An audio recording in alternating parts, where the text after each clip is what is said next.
बन के आया मैनू देख लैण दे। हो रब मेरा सतगुर बन के आया मैनू देख लैण दे।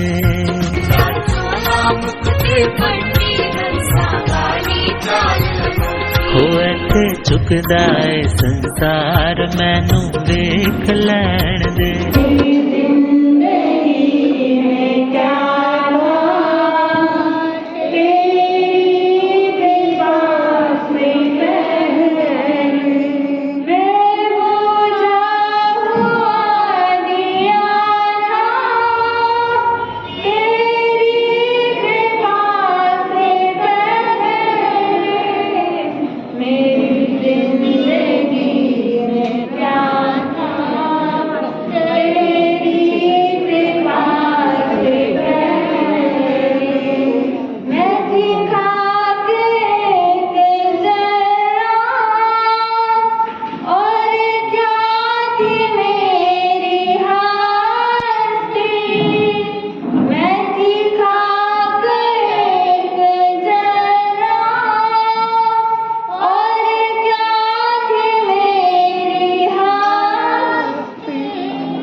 चारित्र आत्माओं को सशक्त वंदन नमन करती हूँ।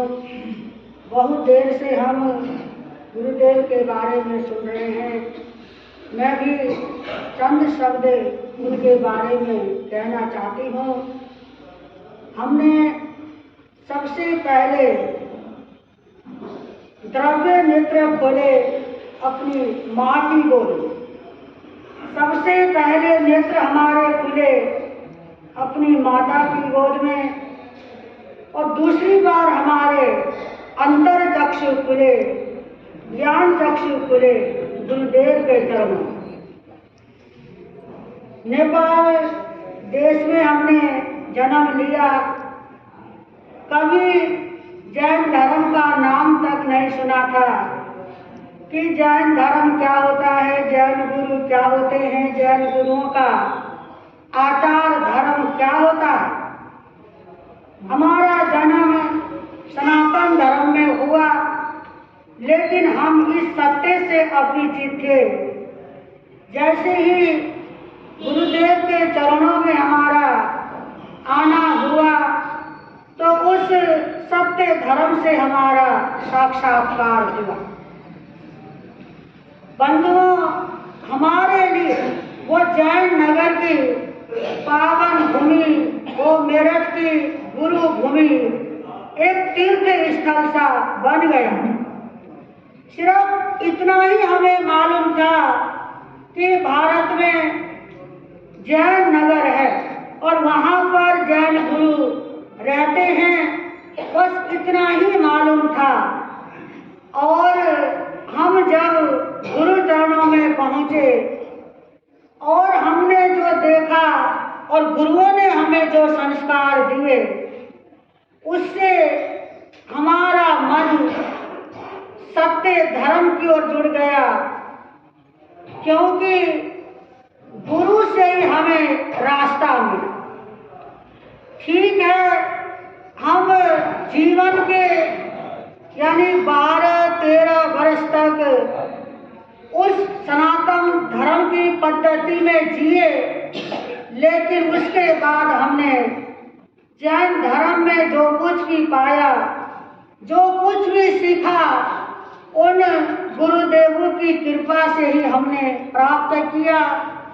आज हम जिस पाठ पर बैठने लायक हो गए हैं, ये सब गुरुदेव श्री सुमति प्रकाश जी महाराज साहब की कृपा से ही संभव हुआ। और इस प्रकार से काफी देर से आप श्रवण संघ सलाहकार पूज्य गुरुदेव श्री तपस्वी राज सुमति प्रकाश जी महाराज साहब के बारे में बता रहे हो। एक बात मैं आपको कहती हूँ कि गुरुदेव का जन्म अजैन परिवार हवलदार जो फौलादी होते हैं ना, ऐसे फौलाद हवलदार जी थे उनके पिता ख्याली सिंह। ऐसे घर में उन्होंने जन्म लिया और जीवन भी जिया कैसा फौलादी जीवन। उनके साधनामय जीवन में न जाने कितने उतार चढ़ाव संघर्ष आए, लेकिन गुरुदेव श्री जी ने उन सब संघर्षों का डटकर के सामना किया, कभी डरे नहीं। और उनका इतना प्रभाव रहा कि आज नेपाल देश से आकर के दीक्षित होने वाली आत्माएं कितनी हैं? 30-35 के लगभग 30-35 के लगभग साधु साध्वियां हैं, जो कि पूरे भारतवर्ष में क्या है, जिन शासन का झंडा फहरा रहे हैं। गुरुदेव श्री जी ने अनघड़ पत्थर को घड़ करके प्रतिमा का रूप दिया। हीरे की तरह उन्होंने अपने शिष्यों को चमकाया। आप सभी परिचित ही हैं। गुरुदेव श्री विशाल मुनि जी महाराज साहब, प्रवर्तक श्री आशीष मुनि जी महाराज साहब इतने महान संत हैं। जहाँ जहाँ भी उनके चातुर्मास होते हैं, ऐतिहासिक चौमासे होते हैं, जहाँ भी जाते हैं समाज में, परिवार में एक जागृति आ जाती है। तो ऐसे महान गुरुओं को तैयार किया किसने? तपस्वी राज गुरुदेव श्री सुमति प्रकाश जी महाराज साहब ने तो समाज के ऊपर और हम साधुओं के ऊपर, साधुओं के ऊपर, संपूर्ण जैन समाज के ऊपर उनका महान महान उपकार है। वो हमेशा अप्रमत्त भाव में जीते थे और पूरे भारतवर्ष में उन्होंने कोने कोने तक जैन धर्म का प्रचार प्रसार किया और पैदल यात्रा करते हुए एक बार नहीं 2 बार तक दक्षिण भारत में जाकर के उन्होंने जिन शासन का डंका बजाया और अंतिम समय में उन्होंने अपनी गुरु नगरी जैन जो कि उनके गुरुओं ने बसाई थी वो धर्म नगरी को चुना। वो कई बार हमारे से कहा करते थे कि मैं जाऊंगा तो कहाँ से? जैन नगर मेरठ से जाऊंगा और मेरी अंतिम समाधि वहीं पर होगी। तो इस प्रकार से गुरुदेव कई बार अपने मुख से बोला करते थे। वो बात बिल्कुल सच हो गई है। कई बार हमें गुरुदेव आने वाले होनी अनहोनी जीवन में कुछ न कुछ घटनाएं घटती हैं, उसके बारे में पहले ही आगाह करते थे, जाप पाठ आदि बताया करते थे। तो ऐसे थे हमारे गुरुदेव। उनके जाने से आज हम अनाथ से हो गए हैं, क्योंकि गुरु हो, माता पिता हो तो उतना ही हमें स्नेह प्राप्त होता है। जिस प्रकार से माता पिता अपने बच्चों से स्नेह रखते हैं, ऐसे गुरु भी अपने शिष्यों के प्रति स्नेह रखता है, संस्कार देता है। गुरु अपने शिष्य को क्या है शिखर तक पहुंचाने का काम करता है। ऐसे गुरुदेव को जरा समय नहीं लेती हुई मैं हृदय से हार्दिक हार्दिक श्रद्धांजलि, श्रद्धा पुष्प, विनयाഞ്जलि अर्पित करती हूँ। इन्हीं भावों के साथ मैं अपने शब्दों को यहीं पर विराम दूंगी। ओम शांति।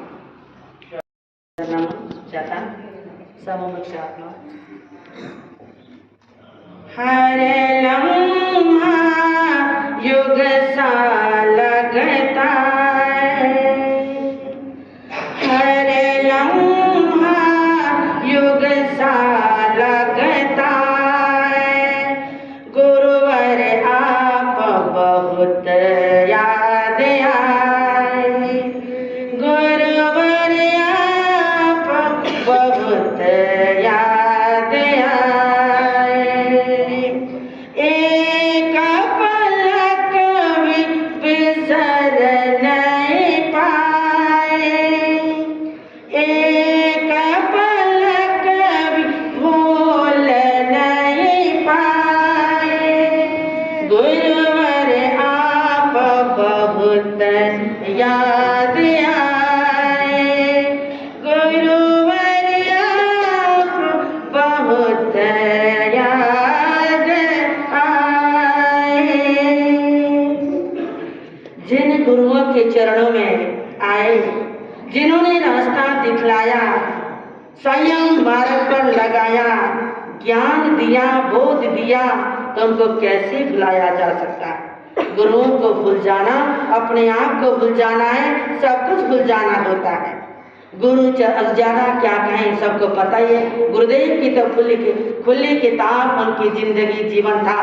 खुली किताब के समान आप सब ने उनको पढ़ा हुआ है, देखा हुआ है, जाना हुआ है। मैं तो अपनी वो बात कहूँगी जो मेरे ऊपर बीती है। नेपाल देश में जन्म हुआ, वाचनाचार्य विशाल मुनि जी महाराज साहब मेरे संसारी मामा जी लगते हैं। तो उन्हीं की वजह से, उनकी कृपा से हम मेरठ जैन नगर में आए। बहुत मन था कि मैं भी साध्वी बनूं। तो घर में सबके सामने मैंने विचार रखा जैसे वो संत बने हैं, मैं भी बनना चाहती हूँ। माता पिता ने, परिवारजन ने मना किया कि बनने नहीं देंगे, ऐसा बनना नहीं है और भारत में जाकर जोगी बनना नहीं है और उनके तो बड़ी कठिन क्रियाएं होती है, नहीं बनने देना। तो मैंने बड़ी जिद करी कि मैं किसी तरह उनके दर्शन करूं। पत्र लिखा, गुरुदेव का उत्तर गया कि तुम आ सकती हो दर्शन करने के लिए। जैन नगर मेरठ के अंदर आए, जहाँ पर लोग आप सब शिखर जी जाते हो, जहाँ जाकर कहते हैं हमारे जन्म मरण मिट जाएंगे, पशु गति नहीं मिलेगी, ऐसा होता है। तो हमारे लिए भी वो शिखर जी से कम नहीं है जो जैन नगर मेरठ गुरुओं का दरबार। तो वहाँ पर हम 2 महीने आए, पिताजी के साथ हम वहाँ पर आए। तो आने के बाद उनके दर्शन किए तो पहले तो लगा ये क्या हो, कभी देखा नहीं था। उनके रूप रंग को, उनके जो चरित्र को, सब कुछ जो उनका पहनावा देख करके लगा कि यह विधवा हो गए हैं क्या। नेपाल में जो विधवा हो जाती हैं पहले तो सफेद कपड़े में रहते थे, तो ये आप तो पुरुष हो तो विधवा के रूप में क्यों रहते हो। तो उन्होंने इसे सब समझाया। विशाल मुनि जी महाराज तो इतना मंद मंद मुस्कुराना उनके लिए बहुत है। आशीष मुनि जी महाराज जो घोट घोट कर पिलाते हैं, तो उन्होंने समझाया गुरु जी के दर्शन करें। गुरु जी हमें देख के बड़े खुश हुए, आइए संभाल लो, तुम्हारी आंधियां आई हैं तो संभाल लो, इतना भी समझ में नहीं आया। तो गुरुदेव ने सच में संभाला और इस तरह से वहाँ रहने की इच्छा हमारी हुई। पिता हमारे छोड़कर जाने को तैयार नहीं थे, तो छोड़ना नहीं चाहते थे। तो उस समय हम लोग हिंदी जानते नहीं थे, मेरे पिता भी जानते नहीं थे। और मेरे पिता भी ब्राह्मण हैं, और जो ब्राह्मण थे और बड़े क्रियाकांडी, बहुत ही ज्यादा उसको छुआछूत को मानने वाले, तो उन्होंने जैन नगर में पानी नहीं पिया। मैं जैनियों का पानी नहीं पीऊंगा। बाहर कहीं नलका लगा हुआ था, वहाँ पानी पी के आए, उन्होंने वहाँ का पानी नहीं पिया। मैं दूसरे धर्म का पानी नहीं पीऊंगा। और इनकी जीत थी, मुझे वृंदावन जाना है, तो मैं इनको लेकर के आया हूँ, उनके मिलो, दर्शन कर लेंगे, मिल लेंगे। तो उन्होंने हाथ भी उनको संतों को नहीं जोड़े थे। तो ऐसे थोड़ी कट्टरता दिखला रहे थे। तो उस समय गुरु जी के पास बैठे कि थोड़ी देर यहाँ बैठो। शांति स्वरूप जी महाराज थे, उनके दर्शन हुए। फिर उन्होंने विशाल सूर्य प्रकाश जी महाराज के पास बैठे।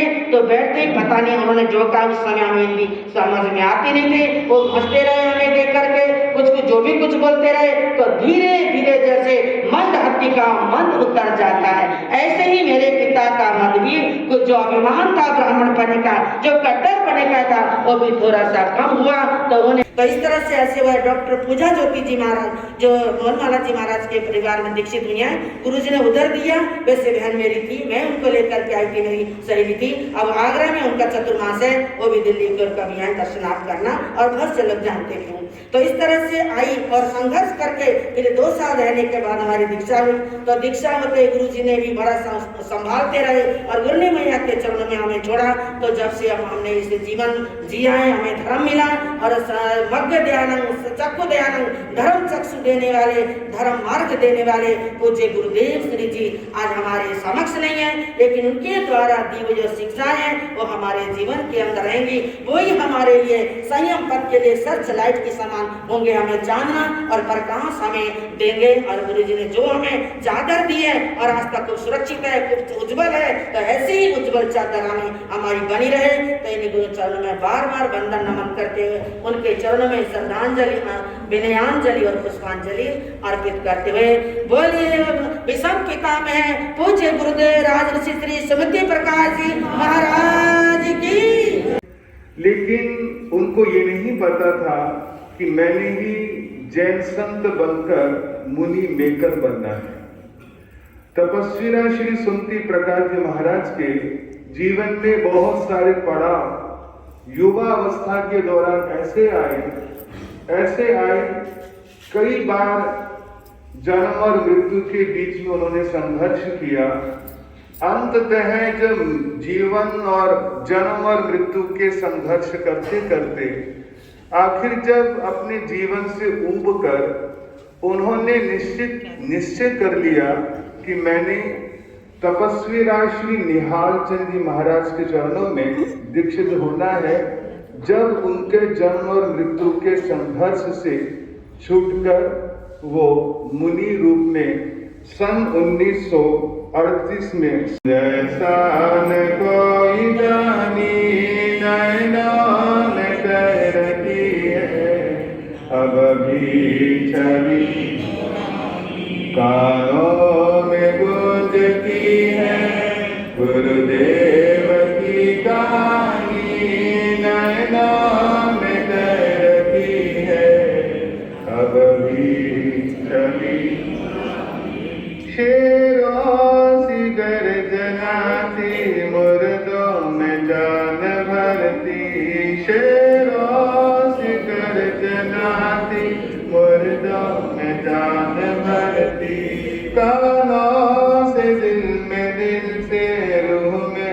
वो उतरती, कानों से दिल में, दिल से रूह में थी वो उतरती, कमजोर जिस्म में भी, कमजोर जिस्म में भी वो झांकती जवानी, नैनों में तैरती है अब भी छवि नूरानी, कानों में गूंजती है गुरुदेव की कहानी, नैनों में तैरती है अब भी छवि नूरानी।